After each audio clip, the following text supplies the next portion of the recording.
The following program was provided by an independent producer solely responsible for its content. The opinions expressed do not necessarily represent the views of this station, its staff, board of directors, or underwriters.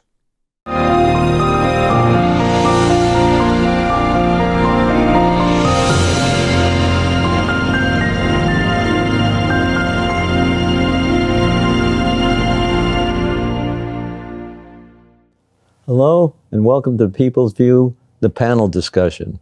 I'm Carl Seidel, four-term representative, and I'm Don LeBrun, former representative, former alderman, and now serving on the Board of Medicine for the state of New Hampshire. So he's still busy. I'm still active. Busy. Well, we got through everything, and the vetoes were done.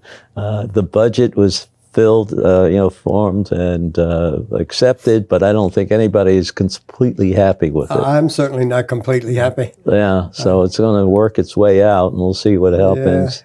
Yeah. And we understand that some of the legislation that was vetoed is probably being brought up again for the next year. It will be. Some of it will. There's a lot of that going. But yeah. And I also understand that there's still 2 more bills that may be vetoed. I didn't realize that. I've not heard that. Okay, I heard something. Do you know what the subject matter is? No, I didn't bother asking. I says, oh, the heck with it. There's been so many of them. Who That's cares? Right, yeah. I care. So it's we'll find out what that is, but pretty soon. I thought the vetoes were very effective because there were a number of things in there that were just bad. Oh yeah, legislation. Yeah. Just yeah. bad. I just felt that the process that the governor used to weed out the bad parts of the budget, I thought that was wrong. I thought he should have been more open with it instead of so much secrecy. Yeah, yeah. I don't know what the reason was for that. Yeah, it was nobody worked together really. There were 3 different bodies there, and there were people left out. Yeah, I mean, there were some people that should have been in there in negotiations that were just simply ignored.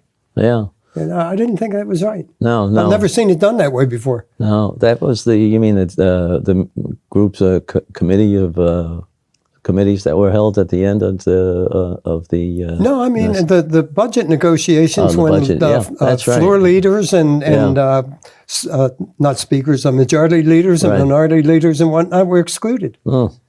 The governor sort of went on his own in negotiating it, with just a very few others, such as the Senate president and Senate majority leader. Yeah, and a few of those. Well, that's the Democrats that you're talking about that were participating in essentially. Well, it was overwhelmingly Democrats. Yeah.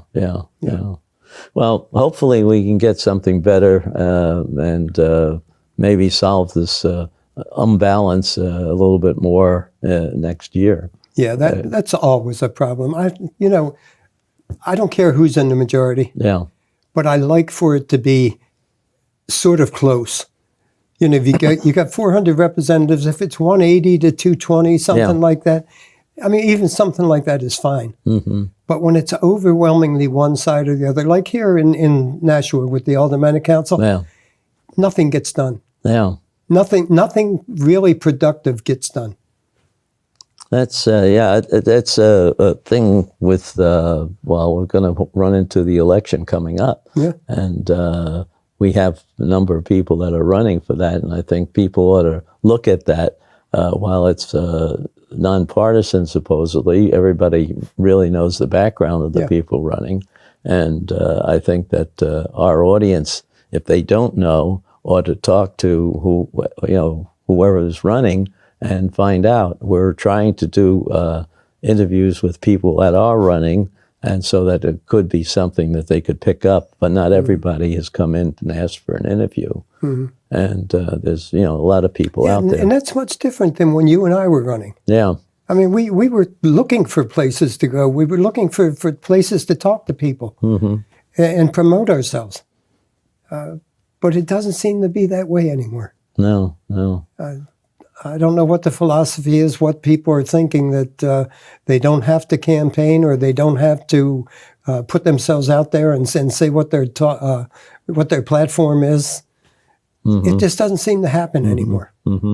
It's something that people aren't demanding either, though. No, no.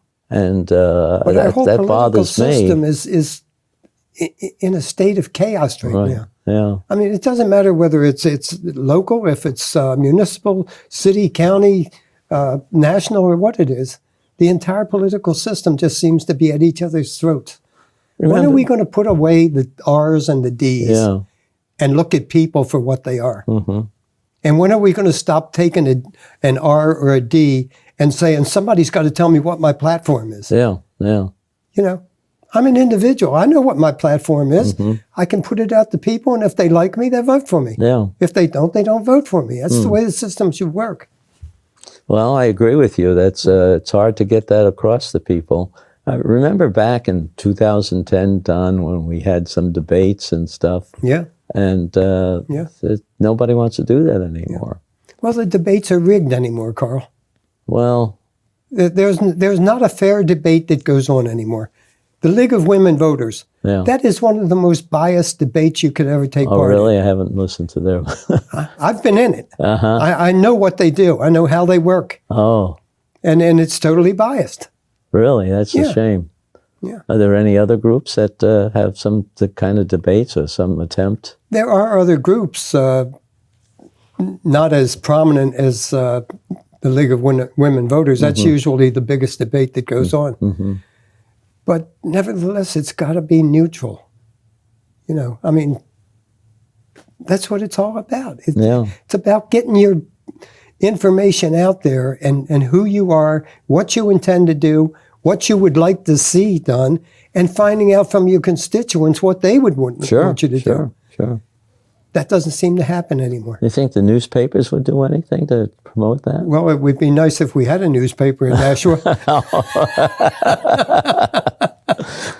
We certainly don't have anything. This newspaper belongs on the checkout aisle in the end slot on the checkout aisle in the supermarket. That's where this brag belongs. Well, hopefully people learned from our meetings here a little bit about some of the people that are running. Yeah. We don't have all the people, but some of the people. But we have to get those people to come in. Yeah. You know, bring them in, Republicans and Democrats alike. Let the people listen to them. Let the people decide. That's what elections are. Well, it's going to be something because there are things that's in this city, in my mind, that have to be discussed. I will be having the superintendent of schools on next week and talking about... Good luck with that.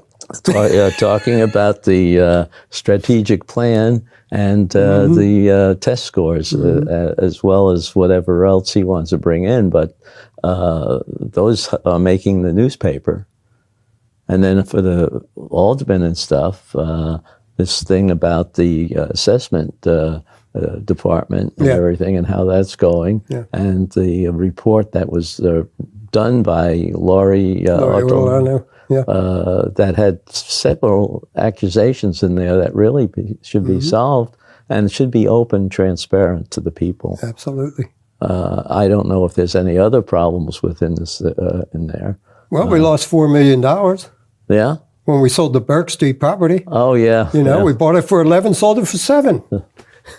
Good deal, man. That was a dirty. I don't know. I haven't heard too much more about the art center. No, they still have to get $5 million? $4 million. $4 million. Yeah. To get started. Got to get $4 million before they can even begin to do anything. At least they came out with a picture of what it's supposed to look like. That's the first time I saw that. Yeah, we've used spent a couple $100,000 now on consultants. Yeah, well. So the consultants are doing well in Nashua. Well, hey, Nashua can be a leading city. They have a lot of assets to use. They do. And I'm not too sure. The problem is they're not using them right. Yeah. They're not using them beneficially. Well, they ought to take advantage of the river as far as I'm concerned, both the Nashua River and the Merrimack. And they can come up with, because some of the other towns are doing that already. They're going to have something smaller, but we could have something real large. Mm-hmm. And Lowell uses the Merrimack for several different things. Yeah, that down they along have the boulevard there and everything. It's nice. And they have a rental during the summer where Lowell students actually teach people how to sail. Little sailboats. Yeah, I know they've got the boat dock down there and got the boathouse, all that and everything. And that's neat. I mean, you got to do things like that. Right. But it seems like the current makeup of the Aldermanic Council is, I hate to keep saying it, but it's a puppet show.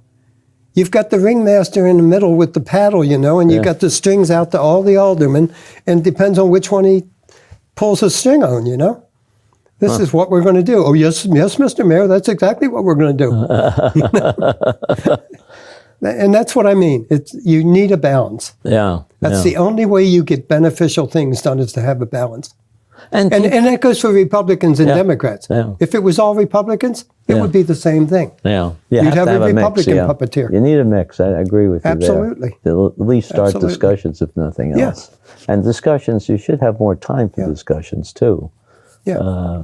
One of my questions to the superintendent's going to be, how come the board has only one full meeting a month? Mm-hmm. Why not two? Yeah. You got a lot of things to talk about. Yeah. And you got a lot of plans. Mm-hmm. And you got no money.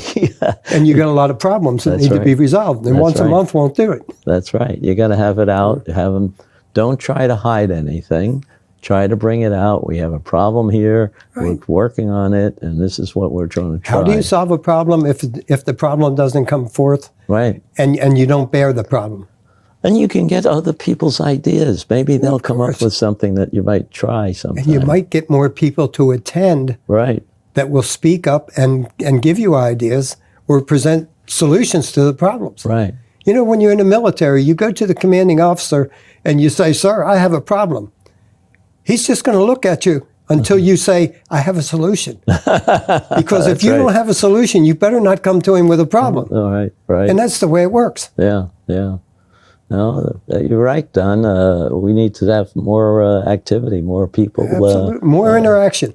Yeah, and more people demanding something from the people, from the elected people. Yeah, and that also goes for our national government. Yeah, it's the same thing. Mm-hmm. What's getting done in Washington now? Nothing. Absolutely nothing. Right. All they're doing is bickering back and forth with each other and blaming each other for everything under the sun. Right. And if that doesn't work, we'll find something else to blame somebody for. Yeah. And there again, it's Republicans and Democrats alike. Yeah.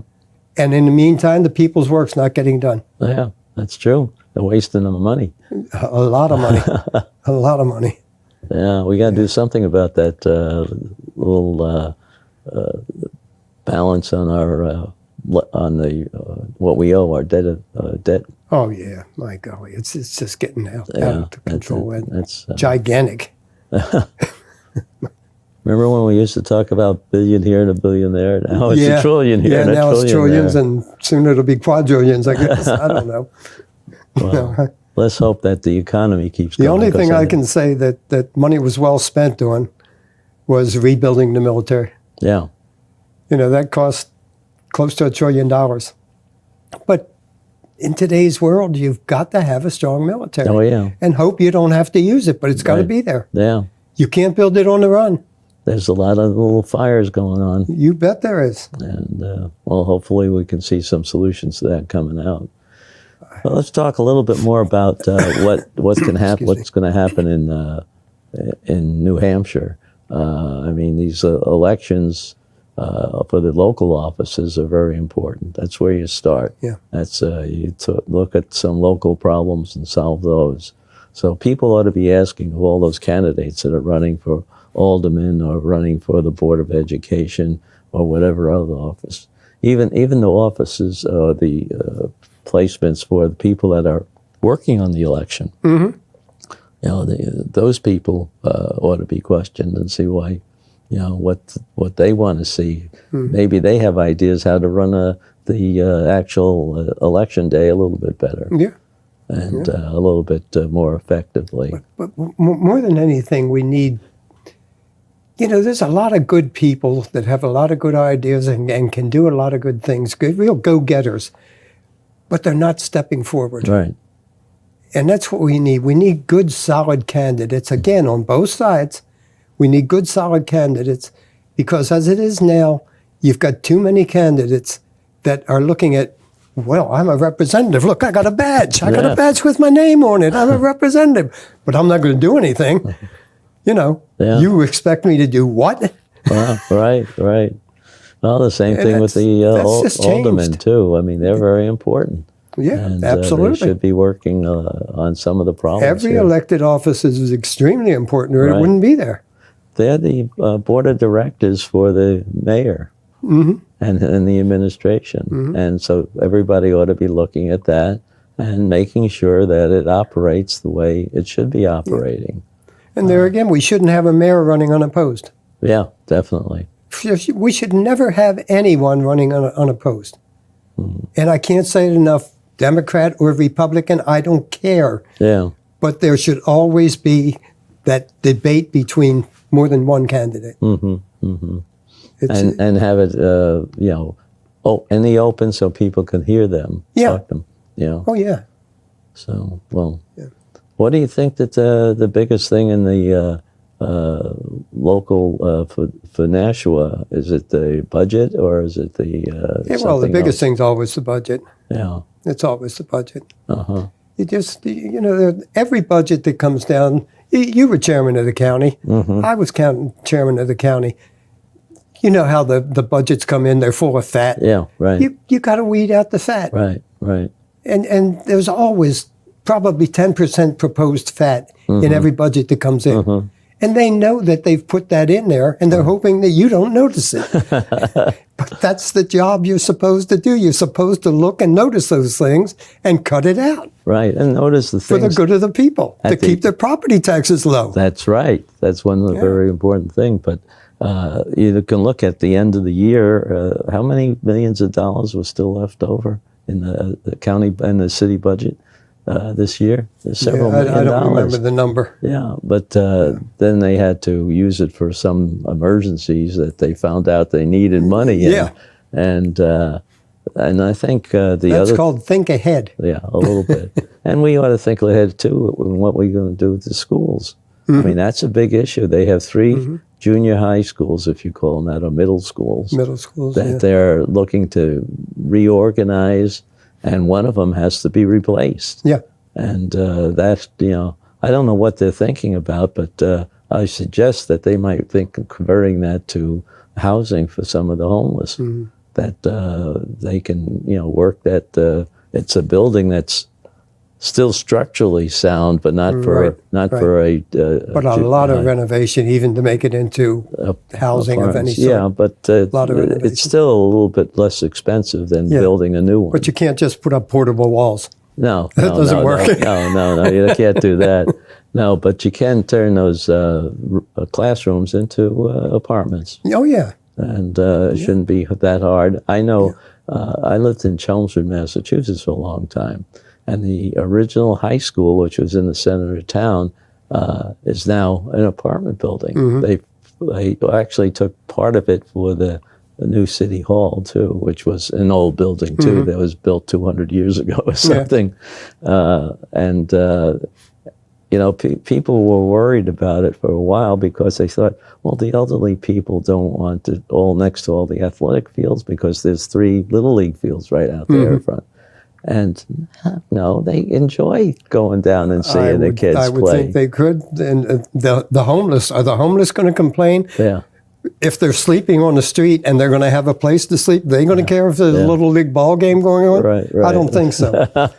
I was in Boston a couple of weeks ago, right on Boylston Street, within spitting distance of Fenway Park. Oh, yeah.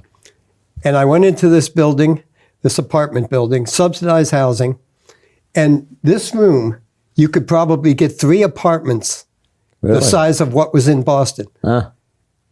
But they're functional.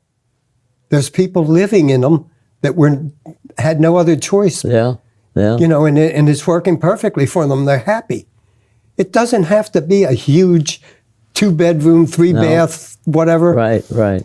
You're not doing it you're doing it You're doing it to get people off the street. Right, and hopefully temporary. Yeah. Give them a chance to get their feet out of the ground and get a job and get a little bit of more income or solving some of their bad habits. Right. Make them feel good. Yeah. Feel good about themselves. Look, I've got this place. It may not be the greatest. It may not be the largest, but boy, it's a start. Yeah. And people, that energizes people to help themselves and to go out and try to better themselves. But if you've got a person living on the street, what incentive does he have? Yeah. There's no incentive whatsoever. Right. No. Everything looks down from there. It can only get worse. Well, I agree with you. I just wonder if we have enough initiative to take those things on. I'm not sure we do. Yeah. I'm not sure we do. Not under the current structure. I just don't think the incentive is there to do any more than talk about it. And there is talk that goes on about it, but nothing gets done. Year after year after year, they talk about it. What do you think could initiate a little bit more ambition to try some of these things out? Is there a way of getting the people's voice heard? I think we have to go back to the times when people actually cared about other people. Right now, for the most part, people don't care that much about other people. They all have their own little space. Yeah. Stay out of my space. Yeah. You've got yours, I've got mine.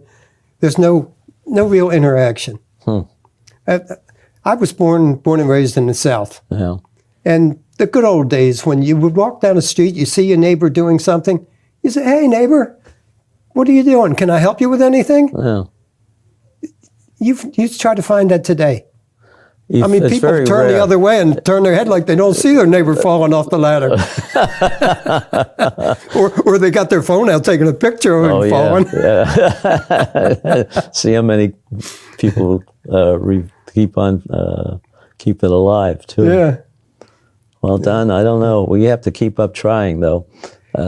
We can never give up. Yeah. Never give up.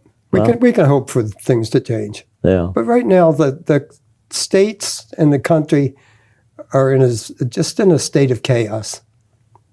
There's demonstrations going on about everything. Instead of going out on a street corner and demonstrating, find people that can come together into a room and sit across the table from each other and solve the problems. Demonstrations don't solve anything.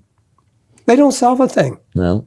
All they do really is turn more people against it. Well, it gets people's face in the news somehow. They don't even want their face in the news. They're all masked and everything else now. Well, that's depending on what they're going for. Yeah, well, they want to be able to smack a cop in the side of the head without anybody knowing who did it. Yeah, that's something else.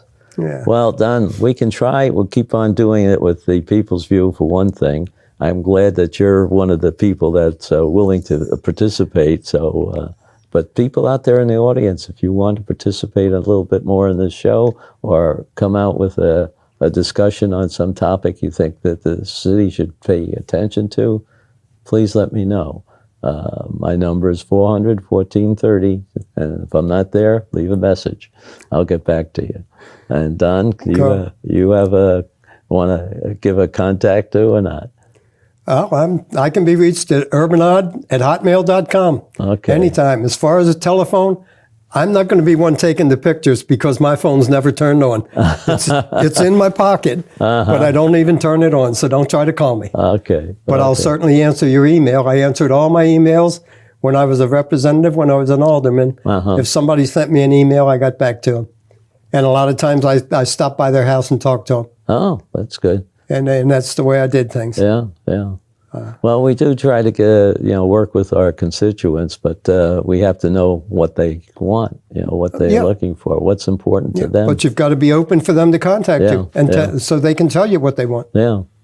And you're not always going to agree. No. I certainly was not going to do something that I thought the majority of the people didn't want me to do just because one person did.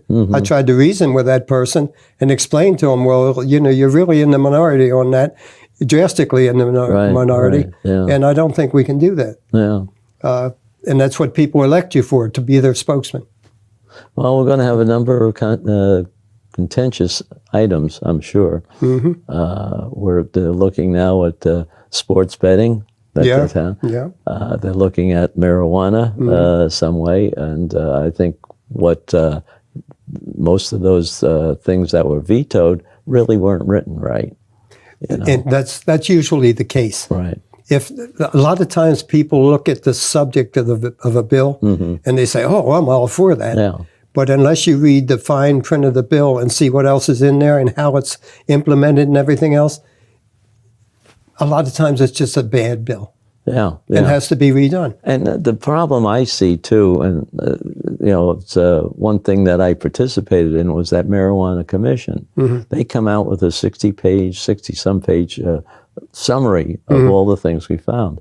And what we tried to look at, because there were a lot of people that were pro and a lot of people that were con on that issue, but what we structured is something that if you're going to do with it, this is what you have to include in the legislation.